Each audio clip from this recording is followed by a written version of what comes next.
All right, welcome to Witchpolice Radio. I'm here with a guest who is, I guess you're part of the four-time appearance club at this point now. You've been on the show a lot of times over the years, and I'm always happy to have you on because you're always doing something very interesting. I'm going to get you to introduce yourself in a minute, but I'm very excited to talk to you now. The record, I've been listening to it pretty much nonstop since it came out. I have a lot of questions about it. I really enjoy it. So let's just start this off with you introducing yourself and give a bit of background about what you do as an artist. Thank you for having me, Sam. It's always a great opportunity to talk with you.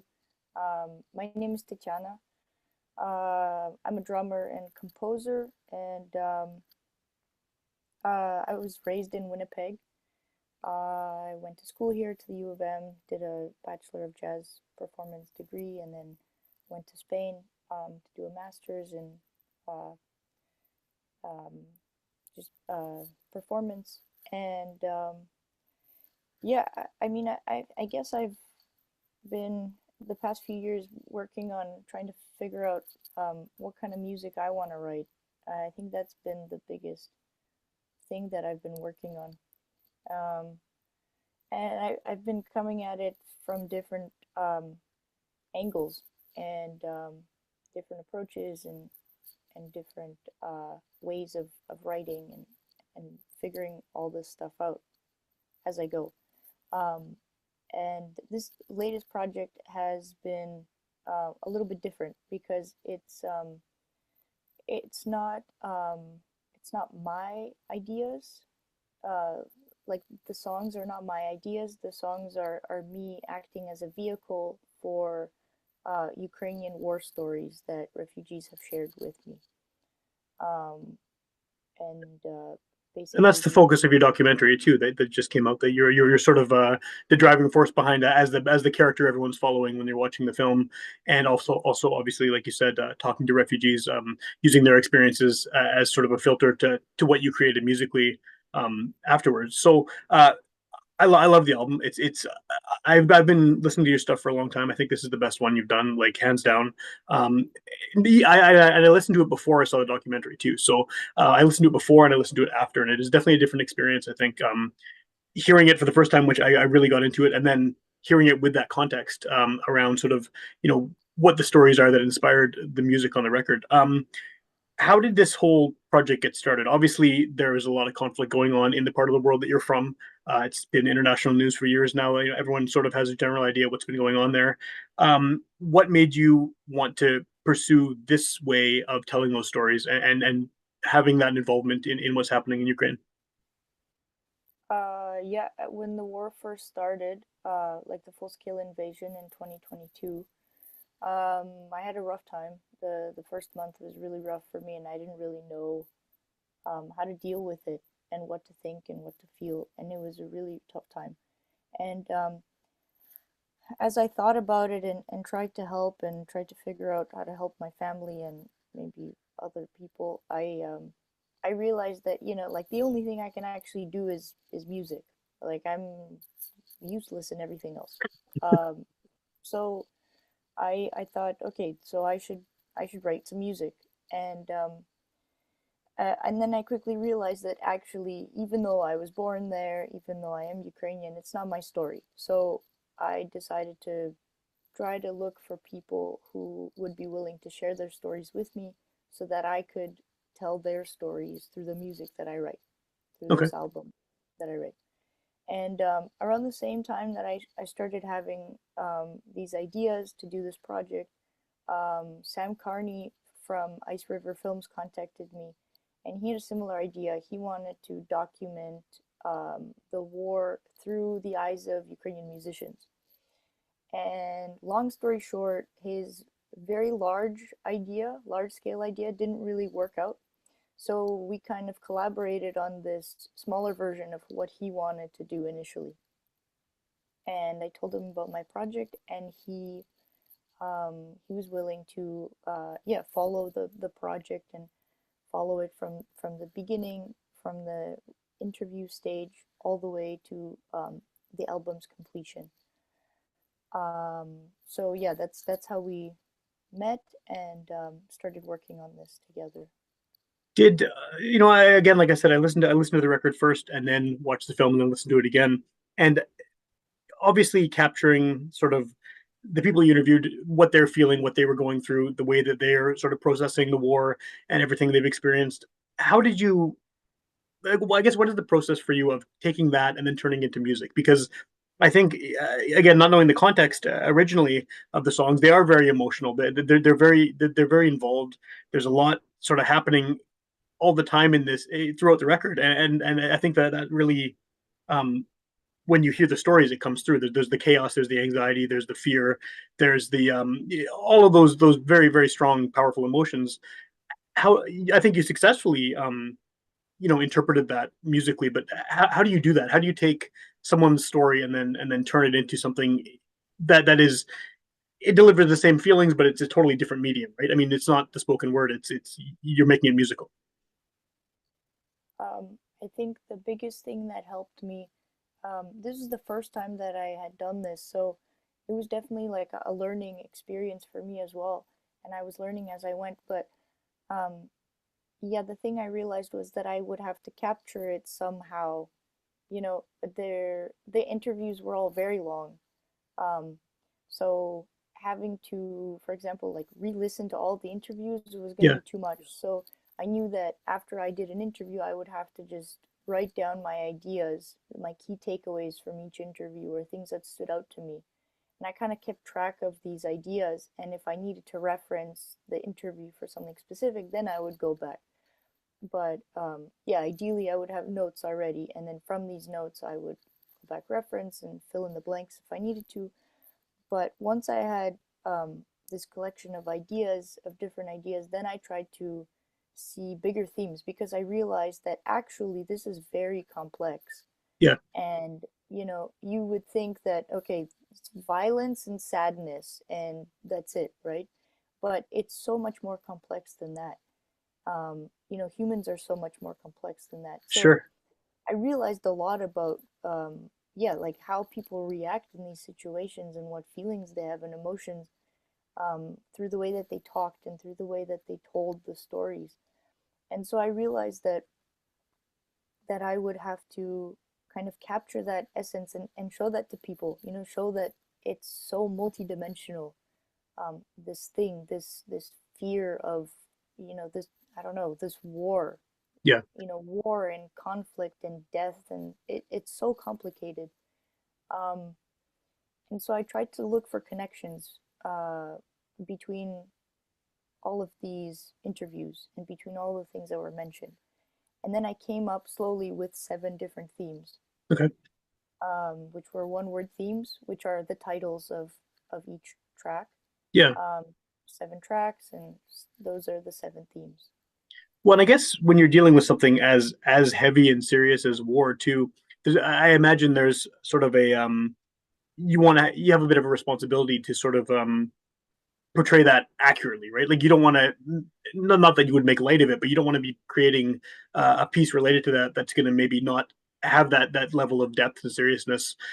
So when you were doing these interviews, were those ideas coming to mind at the time, or is this something you, when you went back and watched the interviews afterwards, you sort of got the themes and the notes you were taking, or was it in the moment, like I know what to do with this, I know what I can create out of this feeling or this emotion?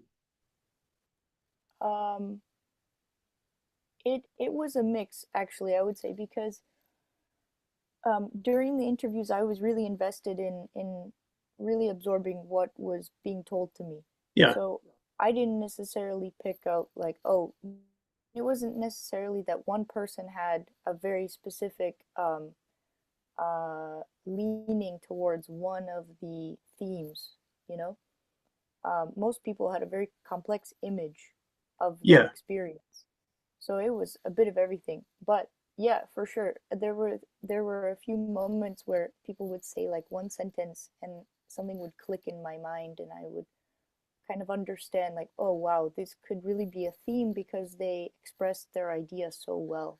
yeah, So maybe in moments where someone expressed something very clearly, I felt very strongly that this was an important thing to include. So yeah, definitely. I can give you 2 specific examples that I sure, remember. Without resources, this definitely happened. Where someone was talking about, not having water, heat, all of these things. Is that the one that has the clip in it? Because I know one of the songs has the audio clip of the interview. Is that the one you're talking about? Yeah, absolutely. The one that opens the Right. album. And then the second time it happened was when um, there was a 15-year-old boy actually, and he he just said one sentence that um, made me realize, I was like, wow, this boy is 15 years old, and he just said this, and this is really important. Basically, the question was, if you were to tell the world something right now, what would you say to the world? This was at the end of the interview where Yeah. he told me, after he told me his story, and he said, cherish the things that you have while you still have them, and that shook me. That shook Yeah. me to the core, and I knew that that was gonna be one of the themes. Well, especially to hear that from someone so young too, right? Yeah, That adds to the emotional weight of it. yeah, So absolutely. when you made this, I mean, I imagine, and also from the documentary too, your own story is weaved into this a bit. You know, you go to Poland. There's the parts about your own family and how they got out of Ukraine and how they dealt with the war and all of that. So you must have weaved some of that into what you were doing musically as well, right? I imagine it'd be hard to take your own experience sort of out of the overall concepts and feelings that you're looking at. Yeah, absolutely. Um, I think I tried my best to eliminate myself from the creation or the production of the music, and make it as purely um, these stories that I heard as possible. But yeah, of course, my uh, my I don't know, my influence will be heard on the album.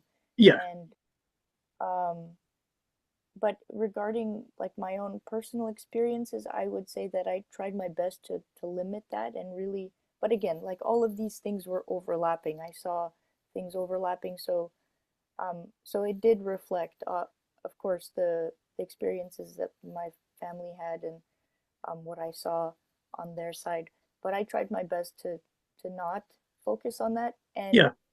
and still, like in the end, some musical ideas or some things that I do subconsciously musically, I think are still there in the music, um, for better or for worse. But yeah, Well, it's interesting that you say that you try to take yourself out of it because I think not to take away from the stories of any of your interviewees, obviously, but I think some of the most compelling parts of the documentary are seeing your reactions to what these people are telling you. I mean, there's obviously, I mean, obviously their stories are the focal point, but you're also there, and the viewer sees you sort of taking all of this in and hearing what they went through and reacting to it. Like, it's on your face, it's in the way you're talking, and it's so. I mean, that's whether you want it to be or not. I guess that's part of what people are seeing when they sort of take this whole thing in. yeah, absolutely. And that's kind of scary, I obviously didn't know what I was getting into, and I didn't realize that that would be the case, especially in the documentary where you can actually see me, Yeah, in the album. I mean, it's more abstract, so you can't see me. um you hear it though. You hear those feelings very strongly. right, but you're missing that visual aspect. But the documentary, like you said, yeah, like it's uh very obvious what I'm feeling in that moment when I'm absorbing all this information and trying to process it. um yeah, I mean, yeah, But I think for that's better that's or a for worse. that's a good thing to for a documentary to have though is have a a person as the viewers sort of stand in like you're hearing it at the same time we are. I mean, obviously not because you heard it months earlier when you were making the film, but on screen you're hearing it as we're hearing, and I think that helps to deliver serious messages like that and serious stories and that kind of content that is it's heavy. Yeah. Yeah, I'm super glad that you think so, um that, that it's good for the viewer to see that. I mean, I agree, yeah, that maybe there's also this, not bias, but like I'm I guess I'm half Canadian, right? Sure. Uh, and I'm Ukrainian as well, and so I'm a little bit closer to the audience in some way, right? Um, because we share a lot more than, for example, these newcomers that are coming to Canada, or that are even in Poland, who are not Sure. even in Canada. So maybe you're right. Maybe there's like a cultural uh, integration or something, that helps to tell this story, and it helps to have some kind of intermediary. Yeah, I think it helps translate it a bit. Seeing that reaction as well as just the story itself. Yeah. At what point when this was finished, when you had the I mean, first of all, you recorded this thing in 3 days, which is crazy. Just considering how much is happening in this record. I mean, I know I said that earlier, but it's so dense, with just like content. There's so much music happening, and it covers such a wide range of feelings and styles and sounds. At what point did you realize that you had sort of completed what you set out to do? Was there a point? Was it just sort of at the end of the recording, or was there a point partway through when you realized this was it? You had this thing, because it's really good. Like it's really really good. And there must have been a point where you realized that, right? Well, I'm sorry, Sam. I really appreciate that you've listened to it and that you like it and that you enjoy it. Um, but unfortunately, like, I don't think I'm there yet. I Okay. don't I can't listen to it anymore for sure. That's for sure, because I had to listen to it too many times during mixing and recording, and because some things were overdubbed, because we couldn't get everybody in the same room, and because of tuning stuff, like it would be too hard to actually record that all live. Yeah. Um, Dreams is actually recorded live in the same room, so that's cool. Um, but the other stuff, like separately, for example, and so what I'm trying to say is that I've listened to these bed tracks and to the mix tracks so many times that by the time the album was actually complete, I didn't want to listen to it. And I ended up listening to it one time, and I think it was too early, too Okay. close to the actual time that we were recording and working on it. So maybe subconsciously I was still hearing all of the things that I was like, oh, this is wrong, or I remember this moment and something went wrong here, and we didn't, all of these things were still in my mind. So um, I wasn't comfortable listening to it, and I couldn't actually be present in the moment to understand what is actually being played. Okay. Um, and I hope that soon, at some point, I'll be able to sit down, non-biased, and have this objective opinion of of that music, because right now I'm uh, on the subjective side, because I see what had happened. I know, I remember what happened in the studio. I know what Yeah. obstacles we were facing. So when I listen to that record, I hear all of those things. And so it's very hard for me to. I want to be. I am. I have. Of course, I'm excited that it's out in the world, and I'm excited, for people to experience it, and I really want their feedback, because it's really important to me, because I feel a lot of responsibility with this project. Yeah. So one of the things that's very important to me is that feedback of, like, did it work at all? Because maybe I'm just doubting myself a lot, but um, that's something that's on my mind still. And that makes sense with something like this, probably more than any other project, just because of the emotional weight that all of this carries. And I mean, someone could listen to it without having any context, and they could appreciate it on that level. But that's not what you obviously put into this. I mean, that's part of it, but yeah, there's so much more that you're going to be. I'm sure every time you hear any of this, any part of these songs, you hear the stories, or you hear that person's experience and that element of what they told you and what they went through. So yeah, I imagine it would be difficult, but hopefully you get to a point where you can listen to it, because I think it worked for what you're trying to do. From my perspective, anyway, as a listener who has enjoyed your previous records as well, I think this is like next level here. You accomplished it. Thank you, Sam. I really, really appreciate that. Thank you for listening, and yeah, for Well, understanding also. It's very important.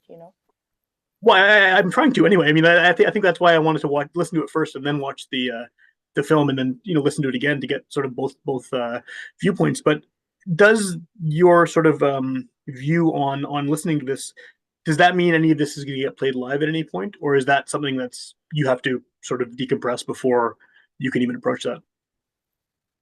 That's a great question. I'm definitely not feeling ready to play it live at this point because for a few reasons. I mean, logistically, getting a band like that to actually play the record as it's written Yeah, is a lot of work, and it's very expensive. So that would have to be worked out, and I'm all of out of like logistical planning juice for now. I need a bit of a reset moment. sure, that makes sense. Yeah, Um, but uh, but yeah, of course. I mean, I would love to.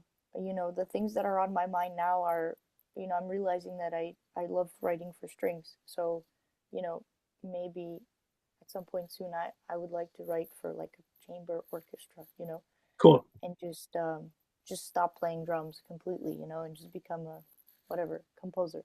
But but no, I love drums, so that's not gonna happen. Well, I think that comes through in the Um, documentary too. That you love drums. I mean, that's your dad's in there talking about sort of the way you took to them right away, which is it's very cool. There's that old footage of you and stuff. It's neat. yeah, yeah, it's been a part of my life for a very long time, and it's been an important part of my life. Feels like home, you know. Yeah, It's, yeah. you know, Well, I was it's gonna good. sort of ask about you mentioned the strings and the composition part of this because I, like you said, you're a drummer. People I think know you at this point as a drummer. Obviously, you do a lot more than just drums, but when you're, I mean, composing for something like strings, that's obviously probably a completely different skill set than than playing drums, than improvising on drums, than working with a jazz group. So where does where does that come from? Where just the ability to do that, because I think that's what sort of impressed me a lot about the record is just the amount of different styles and sounds and concepts that you have created musically. And not to say that drummers are not able to do all these other things, but I mean, thinking of you as a drummer, it's kind of like, oh wow, this is cool. This is not something I knew that you could do, but clearly you can. So how do you go from being a drummer to then being able to compose for strings, or there's vocals on this, there's horns on this, there's all kinds of instruments happening. I think ever since I was a child, actually I started playing piano when I was 9. That was my first instrument. Um, and and shortly after I started playing drums. But actually, around the time that I started playing drums, maybe 6 months into playing drums, I was also super interested in guitar because, Okay, as you see in the documentary, my dad plays bass. He's like a hobby bass player, and he's a great musician. He has great ears, but um, that it's just his hobby, right? So he does it on sure, the side. But yeah, music was always part of the household, and with my dad, like we would talk about music and we'd play music together, and he introduced me to a lot of things, and he had guitars at home, so I was interested in playing guitar also. So around the same time that I started playing drums, I also tried to play guitar and learn some things on guitar.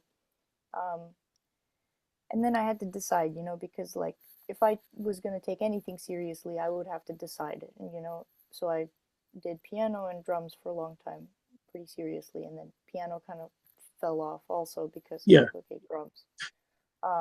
And by the time university came around, it's like I have other things I need to focus on. I can't be practicing two instruments at the same time. So so I think all of those, and then in high school I had to play trumpet 1 year, you know, I had to play timpani and percussion section, okay, um, and like different keyboard mallet instruments. So I think all of these experiences, and I'm super excited to learn new instruments, and you know, I love all of the sounds.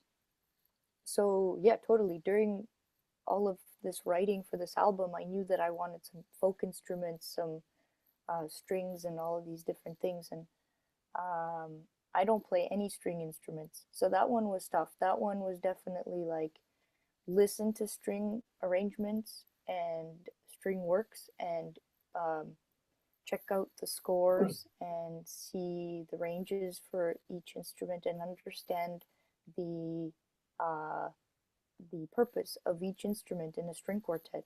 You yeah. know, just like a jazz trio, each instrument has a purpose. So if you understand the purpose in a string quartet, then you at least know, what approximately it should sound like. Sure. Yeah, that makes Um, sense. and then when you know the range of the instruments, then you know uh, what you can do, you know.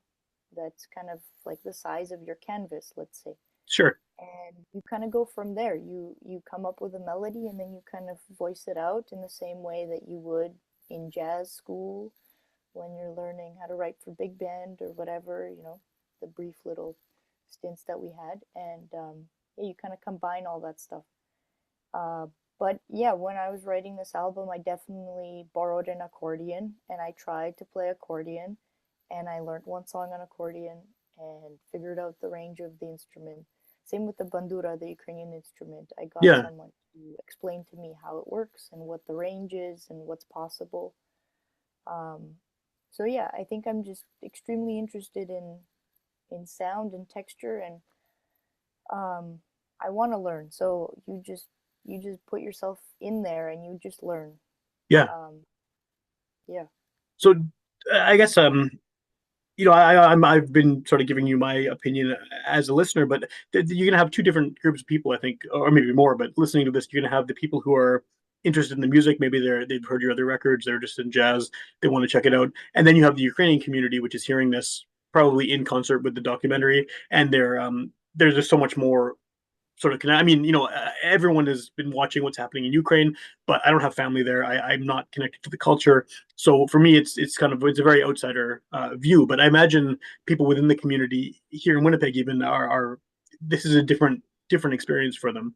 Have you had what kind of feedback have you had from people within the local Ukrainian community?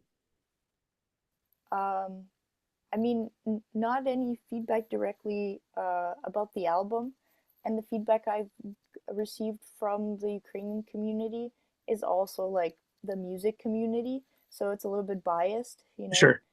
But yeah, from the regular Ukrainian community, like the average Ukrainian community, I've only received feedback on the documentary, and it seems like people appreciated it. And one of the things that many people had mentioned was that, like everybody, they were or they are trying to move on. They're trying to figure out their lives, their new Yeah. lives. And this is like a reminder. But they also said, but thank you, because this is important, you know? And so I think in a way it's a similar thing for everyone, you know? Yeah. That Work does make sense. fatigue is a serious thing, and if you're not there present in the moment, I guess you're human, uh, you know, to protect yourself, you want to forget about some things. I guess this also is like why um, children, like with trauma, they have very bad memories of childhood and, like these things. It's interesting. Yeah, it is for sure, for sure. And so, I mean, before Zoom's going to kick us out pretty soon. So before we wrap this up, where can people see the documentary? First of all, I mean, I know you had a big premiere at the Park Theater, but now it's available online. Where can people find it? Yeah, the documentary is on CBC Gem, and the documentary is called Voices of Freedom. It's part of their Absolutely Canadian series. So it's there, and that's free to watch. The album is called Until the Sun Comes, and the album is also on all streaming platforms. Um, so Do you think of the album as the soundtrack of the documentary, or do you think of them as two separate but connected pieces of art? I think they're two separate things. That's why I was okay with them having two separate names. Okay, that's why I was asking. Yeah, because I mean, you could have just named it "Voices of Freedom" soundtrack, but that's not as evocative, obviously, and of what you're trying to put across. Yeah, that's not what it was. And I think the biggest difference is that soundtracks are written when the composer can already see at least a rough cut of the film, right? For sure. And this was definitely not the case with this album. The album was being as the documentary was being created, and I guess they both influenced each other. Um, they're like two parallel things that were happening. Yeah. Do you obviously? I mean, the obvious the end goal of all this would be to for this documentary not to have had to exist in the first place, right? I mean, the fact that the war is happening is it sucks, and there's no way around that. But what do you think is sort of what is the legacy of this project? What do you hope the legacy of this project is? Because I know it's new. I know people are just hearing it and seeing it now, but you've obviously put a lot of time into this, more than a regular album, because of the film aspect of it and everything. What do you want people to take away from it? Maybe ongoing beyond just today in 2024. Like, do you think there's any kind of message from the people you interviewed, or just sort of overall from this whole experience that you'd like people to take away from either the record or the movie or both? Yeah, um, I think uh, people can open up more, and they can be a little bit more vulnerable, and they can be a little more aware of what's happening around them. And you need all those things because um, then if you're all of those things, you can realize that we all live on the same planet, and that we are all responsible to to help, in some way, and that we're all agents of peace. Yeah, I know that sounds very like, you know, a little but cosmic, yeah. yeah, but that's not the point. The point is like, no, but if you really think about it, you know, like if I tell you something and then you agree with the idea, maybe it'll be in your mind the next time you talk to someone, you'll share this idea, for Yeah, example. That person will share it with somebody else, and blah blah. It's a growing chain, right? It's a chain of events that grows. And this is important because that's how change happens. It doesn't happen with the people at the top being like, okay, in our country at least, sure. and then many countries in the world, change usually happens with the people first. There's a movement, and then it works its way up, and we make people at the top feel responsible to change something. For sure. And I think that's the point. I think the point in this situation is like, let's start a movement, and I think my point um, is that you don't have to stand outside with a poster, you know, to start a movement. Yeah, Um, this is something that I hope is much more lasting than me standing with a poster one day and people being upset because they can't drive by. You yeah. know, You slowed down the commute by 2 minutes or something. Yeah, yeah. you know, like there's obviously that's important as well, but yeah, the point is like something lasting, something tangible, something more, because you realize really quickly that even though our world right now is super materialistic, that people still have souls, Yeah, and especially now, if something touches their soul, it can be very important to them.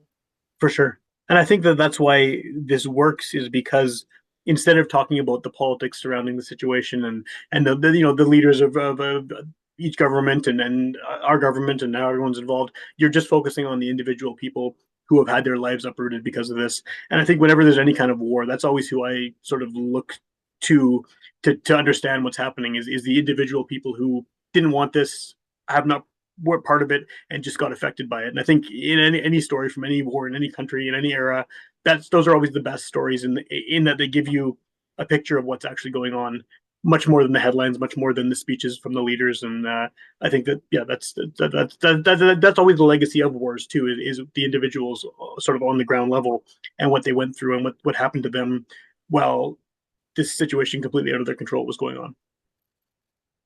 Yeah, yeah. That wasn't really a question. Just an observation, but yeah, cool, cool.